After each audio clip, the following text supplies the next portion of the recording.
Hello दोस्तों, welcome back to the channel doctor Kamal blogs. और आज जो हम डिस्कस करेंगे काफ़ी ज़्यादा इम्पोर्टेंट टॉपिक है। आज हम डिस्कस करने वाले हैं मुंह के कैंसर के बारे में। मुंह का कैंसर कितने टाइम में फैलता है। मतलब एक टाइम पीरियड होता है जब हमें पता लग जाए कि हमें मुंह का कैंसर हो चुका है। तो इस बारे में डिस्कस करेंगे कि जो मुंह का कैंसर है वो कितने टाइम में फैलता है, एक्यूट कैंसर कौन सा होता है और क्रोनिक कैंसर कौन सा होता है, जिसको हम ओरल कैविटी का कैंसर बोलते हैं, ओरल कैंसर भी बोल देते हैं, मुंह का कैंसर बोल देते हैं हिंदी में। तो इस बारे में आज का टॉपिक होगा। जिन लोगों ने चैनल को सब्सक्राइब नहीं किया, चैनल को कर दें फटाफट से सब्सक्राइब और बेल आइकन दबाना ना भूलें, ताकि जो भी वीडियोस की नोटिफिकेशन है वो टाइम टाइम पर आपको मिलती रहे। तो चलिए स्टार्ट करते हैं आज की वीडियो।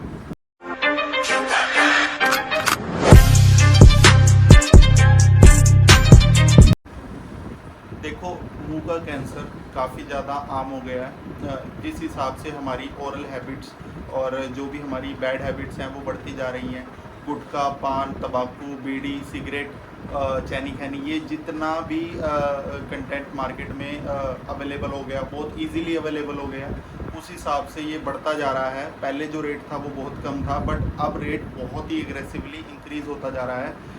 इंडिया के कोनों कोनों में, यहाँ तक कि फॉरेन कंट्रीज़ में भी ओरल कैंसर के जो पेशेंट्स हैं वो बढ़ते जा रहे हैं और एग्रेसिवली बढ़ रहे हैं। अगर आप डाटा चेक करोगे गूगल पे तो आपको डाटा आप शो हो जाओगे पिछले एक साल में कितना ज़्यादा ओरल कैंसर फैला है एज़ कम्पेयर टू प्रीवियस जो भी हमारे ईयर्स रहे हैं। तो यही है, आज मैं आपको बताऊंगा कि कितने टाइम में ये ओरल कैंसर फैल जाता है। ठीक है, देखो, जो कैंसर होता है वो किसी भी तरह का हो सकता है। हमारे लोअर जो फ्लोर ऑफ द माउथ है, जहाँ पे हमारा सलाइवा ज़्यादा होता है ड्यू टू ग्रेविटी, इस जगह पे फ्लोर ऑफ द माउथ काफ़ी ज़्यादा कॉमन है कैंसर। ओरल म्यूकस मेम्ब्रेन पे भी कैंसर हो सकता है, बक्कल म्यूकोसा पे भी कैंसर हो सकता है, और हमारे अपर जिंजाइवा पे हो सकता है, लोअर जिंजाइवा पे हो सकता है, हमारी टंग पे कैंसर हो सकता है। तो कैंसर अलग अलग तरह के होते हैं। अब बात करेंगे कि मोस्ट कॉमनली कैसे किसको अफेक्ट करता है। देखो, मोस्ट कॉमनली ये जेंट्स में पाया जाता है, मेल्स में पाया जाता है, बट फीमेल्स में भी होता है। बट एज़ कम्पेयर टू, तो अगर दोनों चीज़ों को हम कंपेयर करें तो जो मेंस हैं उसमें ज़्यादा पाया गया है, क्योंकि गुटखा, पान, तंबाकू जो मेल्स हैं वो ज़्यादा कंज्यूम करते हैं एज़ कम्पेयर टू फीमेल्स। अब इसका कोई पर्टिकुलर रीज़न नहीं है, बट एग्रेसिवली फीमेल्स में भी बढ़ता जा रहा है आजकल। बट अगर हम दोनों का एक कंपैरेटिवली स्टडी करें तो मेल्स में हमें ज़्यादा पाया गया है। अब किस लोकेशन पे ज़्यादा होता है? अब लिम्फ नोड्स का कैंसर है वो ज़्यादा पाया जाता है, ठीक है। टंग का कैंसर भी ज़्यादा होता है, बट लिम्फ नोड्स का कैंसर जो होता है वो ज़्यादा होता है, जो कि हमारे यहाँ पे होती है, नेक पे, जो गला होता है उसके पास लिम्फ नोड्स होती हैं हमारी। अब बात करें एक्यूट और क्रोनिक, दो तरह के कैंसर होते हैं। अब जो एक्यूट होता है, एक्यूट कैंसर, सबसे पहले मैं आपको बताऊँगा क्रोनिक का मतलब होता है कि काफ़ी लंबे टाइम से जो चला आ रहा है। अब लंबे टाइम से चला आ रहा है मतलब कि हमें 8 से 10 साल हो गए, इसका कोई स्टार्टिंग में कोई सिम्टम नहीं आएगा। मतलब आप अगर देखोगे ना कि अभी मेरे को कोई वो सिम्टम आ रहा है कैंसर का, ऐसा कुछ नहीं होगा। कोई आपकी स्वेलिंग नहीं होगी, कोई इन्फ्लामेशन नहीं होगी, कोई ब्लीडिंग नहीं होगी गम्स में से, और कोई भी मतलब टूथ में से आपको कुछ ऐसा नहीं लगेगा कि ग्रोथ हो रही है बहुत ज़्यादा। पहले 8 से 10 साल तक ये कोई भी सिम्टम नहीं देगा, बट एग्रेसिवली ये एकदम से सिम्टम शुरू हो जाएंगे। आपकी लिम्फ नोड्स में स्वेलिंग हो जाएगी, आपकी ब्लीडिंग स्टार्ट हो जाएगी, और ग्रोथ इतनी ज़्यादा बढ़ती जाएगी 8 से 10 साल के बाद। होगा ये पहले से ही, बट टाइम लेगा, जो क्रोनिक कैंसर होता है। एक्यूट कैंसर जो होता है वो 6 महीने से 2 साल के अंदर अंदर हमें सिम्टम्स शो कर देता है। 6 महीने से 2 साल में हमारा जो एक्यूट कैंसर है वो एकदम से एग्रेसिवली बाहर आएगा। टंग पे होगा तो एकदम टंग्स में स्वेलिंग हो जाएगी। अगर ओरल म्यूकस मेम्ब्रेन पे होगा तो वहाँ पे भी बहुत ज़्यादा स्वेलिंग हो जाएगी। फ्लोर ऑफ द माउथ होगा तो वहाँ पे भी स्वेलिंग हो जाएगी। लिम्फ नोड्स का होगा तो वहाँ पे भी एकदम से स्वेलिंग हो जाएगी। आपको कुछ भी स्वेलो करने में दिक्कत होगी, कुछ भी खाना खाओगे उसमें दर्द होगा। तो यही है। अब बात करेंगे कि इसके क्या क्या चीज़ें हैं जिससे आप बच सकते हैं। सबसे पहले तो आप जितनी भी ये बैड हैबिट्स हैं इनको छोड़ें। मतलब अगर आप एकदम नहीं छोड़ सकते, पता है मुझे कि डेली अगर आप 10 से 12 बीड़ी पी रहे हो तो आप धीरे धीरे 3 या 4 पे आएँ, फिर धीरे 1-2 पे आएँ, फिर धीरे धीरे, एकदम से नहीं छूटेगी ये चीज़, ठीक है। और अगर हम हर 2 से 3 महीने में अपना डेंटल चेकअप करा रहे हैं तो ओरल कैविटी का या मुंह का कैंसर फैलने में हमें काफ़ी ज़्यादा रुकावट मिलेगी। मतलब कि आपको पता लग जाएगा कि इस पर्टिकुलर जगह पे मुझे इंजरी है या फिर कोई दिक्कत है, तो आपका लाइन ऑफ ट्रीटमेंट जो है वो उस हिसाब से डिसाइड कर दिया जाएगा आपके डेंटिस्ट के अकॉर्डिंग। आपको पता रहेगा कि ये मेरा लाइन ऑफ ट्रीटमेंट है और इस हिसाब से मेरे को चलना है। आपकी काउंसलिंग जो है वो प्रॉपर कर दी जाएगी, तो इस हिसाब से चलें। अगर आप 2-3 महीने में अपना डेंटल चेकअप करा रहे हैं तो ओरल कैविटी की आपकी पूरी एग्जामिनेशन हो जाएगी। कोई भी अगर डेंटिस्ट को आपके डाउट लग रहा है तो वो उस पर्टिकुलर जगह का आपका IOPA लेगा, जो इंट्रा ओरल एक्सरे होता है। एक्सरे से हमें पता लग जाएगा, डेंटिस्ट को भी और आपको भी, कि इस जगह पे कोई पस है या फिर एब्सेस है, या फिर कोई स्क्वेमस सेल कार्सिनोमा का स्टार्ट होने वाला है, कोई सिस्ट बन रही है, रेडिकुलर सिस्ट है, डेंटिजिरस सिस्ट है, या फिर कोई भी ओडोंटोजेनिक केराटोसिस्ट है। अब सिस्ट भी कई तरह की हैं, ठीक है, बट आज मैं इसी बारे में डिस्कस करूँगा। काफ़ी ब्रॉड टॉपिक है ये, बट आज मैं आपको बस ये बता रहा हूँ कि कितना समय लगता है मुंह के कैंसर को फैलने में। इस टॉपिक में यही डिस्कस करेंगे। मैंने बता दिया कि जो एक्यूट जो होता है वो 6 महीने से 2 साल, और जो क्रोनिक काफ़ी लंबे टाइम से चला आ रहा है तो 8 से 10 साल उसको सिम्टम शो करने में लगते हैं। तो यही था कि आप 2-3 महीने में आप अपना चेकअप कराते रहें, अपनी हैबिट्स को बदलें, रात को सोने से पहले ब्रश करें, सॉफ्ट ब्रिस्टल्स वाला जो अल्ट्रा सॉफ्ट ब्रश आता है उसको यूज़ करें। अपनी जो ब्रशिंग टेक्निक्स है जो मैंने आपको बताई है, आप हॉरिजॉन्टल ब्रशिंग ना करें जिससे कि आपका जिंजाइवल रिसेशन स्टार्ट हो। आप सर्कुलर मोशन में ब्रशिंग करें ताकि आपके जिंजाइवा को भी एक तरह से मसाज हो। अब कहते हैं ना, जैसे मसाज, मैंने आपको पुरानी वीडियोस में भी बताया कि अगर किसी भी जगह पे आपको पेन है या फिर कुछ भी दिक्कत है तो उस पर्टिकुलर जगह पे आप मसाज करें।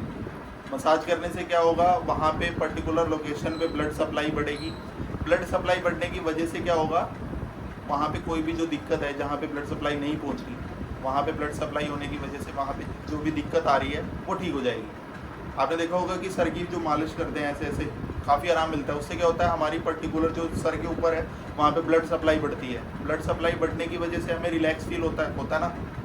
तो वही चीज़ है, आपको जिंजाइवा की भी मसाज करनी होती है, जैसे रगड़ना नहीं होता, ठीक है।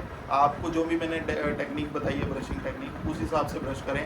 और आपको मैं गारंटी देता हूँ कि आप 6 महीने या साल ये करके देखें, आपको पक्का बेट है कि आपको काफ़ी ज़्यादा रिलीफ मिलेगा।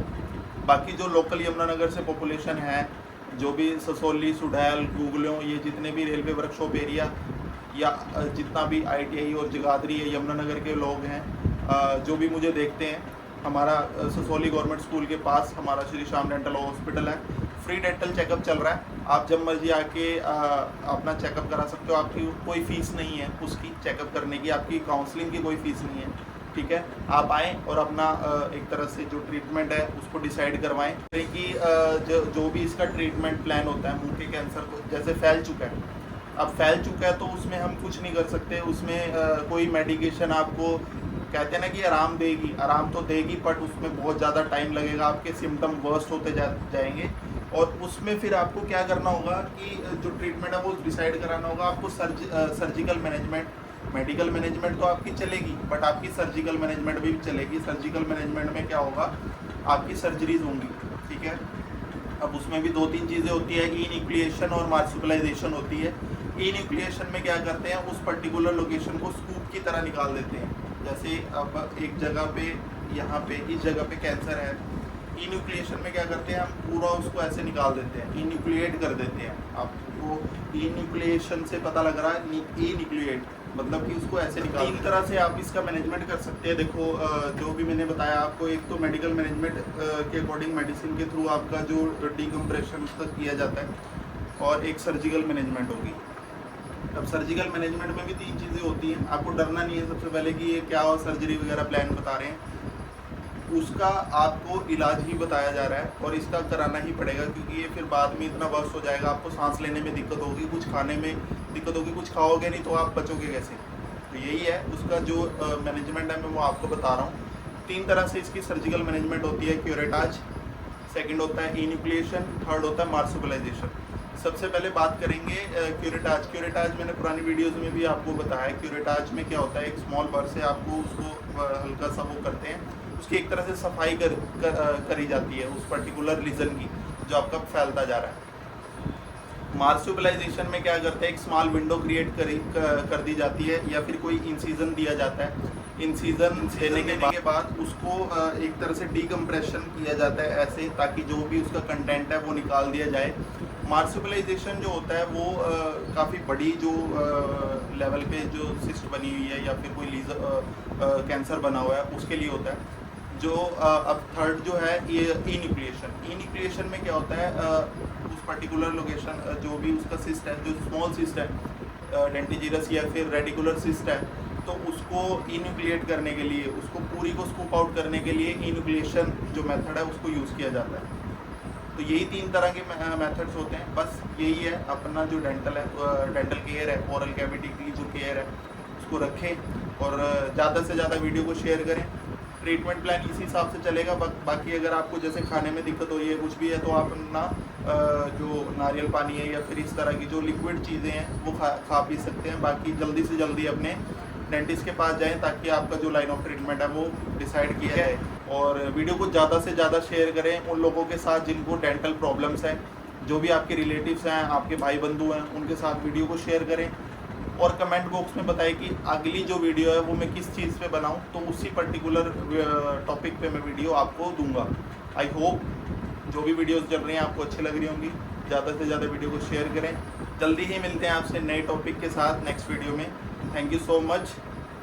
जय हिंद।